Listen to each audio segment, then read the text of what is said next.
अवेश भाई, मेरे जो उस्ताद हैं, उस्ताद आइंदर, उस्ताद मिर्जा जी के सागिरद और सबसे पहले खलीफा मिर्जा पार्टी के, इन्होंने हिंदुस्तान का ऐलान जीता था मुरकबाजी में सन 1978 में। उस ऐलान का ये बताते हैं, उस्ताद आइंदर से भी मेरी बात हुई, उस्ताद मिर्जा जी से भी मेरी बात हुई। अब उस्ताद मिर्जा जी नहीं रहे, सन 2004 में उस्ताद मिर्जा जी का इंतकाल हो गया। काफी उम्र थी उस दौर में मिर्जा जी की, मेरे अंदाज में 88 या 90 साल, 90 वर्ष के करीब उम्र थी जब इंतकाल हुआ उस्ताद मिर्जा जी का। तो वो ये बताया करते थे कि सन 1978 में पीर जी थे किठोर में। किठोर हमारे यहाँ गढ़गंगा जो है, गढ़मुक्तेश्वर, वहां एक गांव पड़ता उसके पास में, वहां पीर जी रहा करते थे और वो अपने यहाँ दंगल लगवाया करते थे मुर्गों का।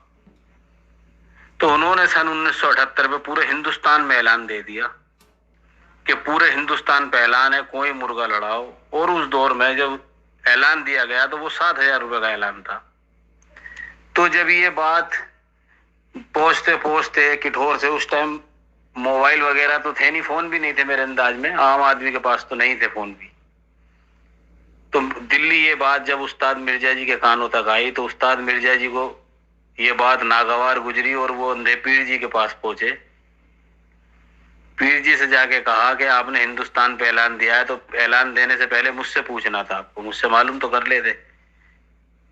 तो पीर जी बोले, भाई मिर्जा जी मैंने तो ऐलान दे दिया, आपको क्यों बुरा लग रहा है? तो मिर्जा जी बोले, अभी मेरा उस्ताद जिंदा है और जब हिंदुस्तान पे ऐलान दे दिया तो मेरे उस्ताद पे ऐलान दे दिया। तो पीर जी बोले, मिर्जा जी तुम्हें अगर इतना बुरा लग रहा तो मुर्ग लड़ाओ, मैंने तो तुम्हें ये नहीं बताया, यूं नहीं बताया। इसकी वजह ये थी कि आप लोग 1,500 रुपए से मुर्गा लड़ाते हैं और मैंने जो ऐलान दिया है वो 7,000 रुपए का ऐलान दिया है। सन 78 में 7,000 रुपए की अहमियत हुआ करती थी मुर्गबाजी में, क्योंकि इतनी मोटी बाजी नहीं लड़ती थी जब। तो उस्ताद मिर्जा जी ने वहां पीर जी से हाथ मिलाया कि हिंदुस्तान का ऐलान जो आपने कराई, अखबारों तक में निकल गया था वो, मैंने सुना है कि अखबार में भी आया था किसी के पूरे हिंदुस्तान पे ऐलान है। तो मिर्जा जी ने हाथ मिला लिया और वो जोड़ तय कर ली। और जब यहाँ से मुर्गा लड़ाने के लिए चले, वो धुआं मुर्गा था मेरे उस्ताद आइंदर का, जावा मुर्गा। उस मुर्गे को जब बजीरपुर गांव से लेके मेरे उस्ताद चले तो बजीरपुर गांव के कुछ लोग थे बड़े बूढ़े, जिन्हें मुर्गबाजी से तो मतलब नहीं था, लेकिन जब उन्होंने सुना कि हिंदुस्तान के ऐलान पे मुर्ग लड़ने जा रहा है तो वो लोग मेरे उस्ताद के साथ में शामिल हो गए। सब चल दिए जी किठोर के लिए। तकरीबन हमारे यहाँ से किठोर का जो रास्ता है उस दंगल का 80 किलोमीटर था दिल्ली से, आज भी इतना ही है। तो वहां दंगल गए तो ये बताते हैं 18 मिनट कुश्ती चली। पीर जी वाले मुर्ग ने 18 मिनट में 36 कांटे उस्ताद राजेंद्र वाले मुर्ग के मारे, धुएं के जावे मुर्ग के 18 मिनट में 36 कांटे आए। तो मुर्ग उस टाइम सूखे पे लड़ा करते थे, ठंडे करके छोड़ दिया करते थे। बस धुएं का जो घर था मुर्ग का, ऊपर से पकड़ के वो ज्यादातर मुर्ग को मारता था, गला भी मारता था। लेकिन एक जगह वो डुबकनी उसके सामने जो आई है जावे के, उस्ताद राजेंद्र वाले के, तो उस्ताद राजेंद्र वाले ने पकड़ के जब पैर मारा उस डुबकनी के, तो वो डुबकनी उसी पैर में जमीन पे गिर गई और कुश्ती हो गई।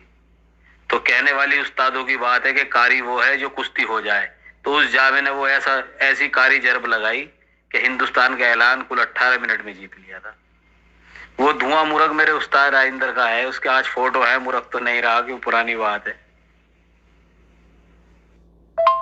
और अवैस भाई, ये हिंदुस्तान का जो ऐलान था इसमें एक कहानी और इसमें जुड़ी हुई है। जो लोग साथ में गए थे, अनाड़ी जी ने, मुर्गबाजी से कोई मतलब नहीं था, सिर्फ उन्हें मतलब इस बात से था कि बजीरपुर गांव, उनके गांव का मुर्गा हिंदुस्तान के ऐलान पर लड़ रहा है। बड़े पुराने पुराने बुजुर्ग, बुड्ढे और जवान भी थे कुछ, वो इसलिए साथ में चले गए कि भाई हमारे गांव का मुर्गा जब हिंदुस्तान के ऐलान पे लड़ेगा, अगर जीतेगा तो हमारा नाम होगा और हम इस कुश्ती को देखेंगे।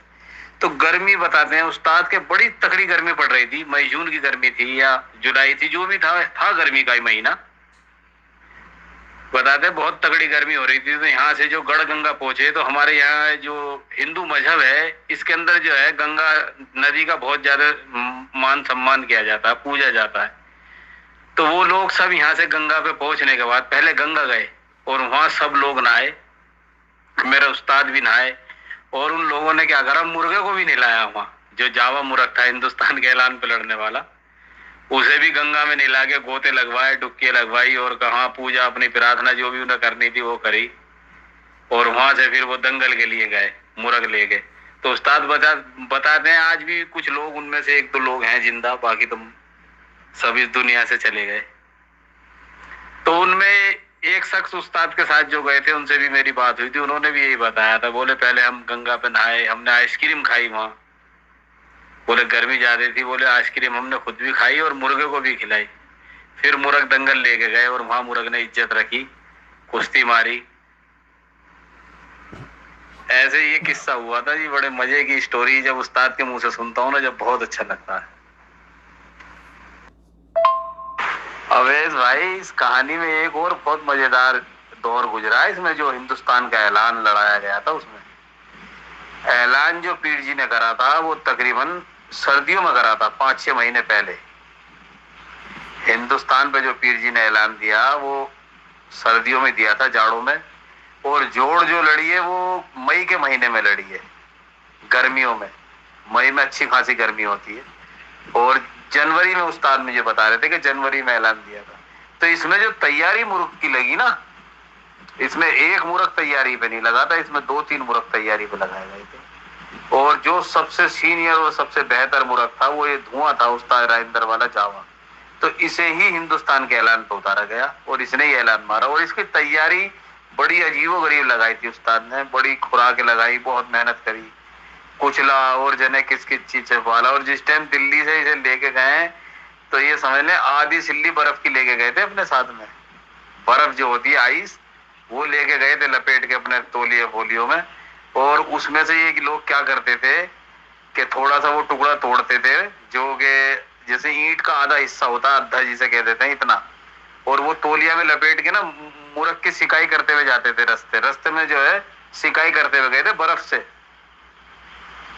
समझ रहे हैं। और बर्फ की जो सिकाई करी गई थी वो इसलिए करी गई थी पूरे रास्ते के, मुर्ग के वहां पे कांटे जब आएंगे तो खून ना निकले। क्योंकि पीर जी के जो मुर्ग चल रहे थे उस टाइम पे वो कांटे बहुत मार रहे थे, और खासकर दुबकनी। दुबकनी एक नाटी थी उनकी, उसे दुबकनी कहते थे। वो दुबक दुबक के लड़ती थी, दुबकनी थी वो। तो वो जो थी, जब भी दुबक के निकल के आती थी सामने, जब भी पकड़ के जोड़ी का कांटा मारती थी मुर्ग के। तो इसलिए मुर्ग की सिकाई करी गई। बड़ी कमाल की कहानी है, उस्ताद बताते हैं, ये उस्ताद मिर्जा जी ने भी यही बताई। तो मुर्ग को इतना उन्होंने सुन कर दिया था सीना, जब मुर्ग वहां पे सामने लड़ा है मुर्ग के, तो उसके खून नहीं निकला था। 36 कांटे आने के बाद भी एक बूंद खून नहीं निकला था जिस्म से। इसकी तैयारी भी बहुत अजीबो गरीब लगाई थी भाई। हिंदुस्तान का ऐलान था, कोई छोटी मोटी बात नहीं थी। और 2 उस्ताद इस पे मेहनत कर रहे थे, उस्ताद मिर्जा जी और उस्ताद राजेंद्र। दोनों उस्ताद शागिर्द भी थे।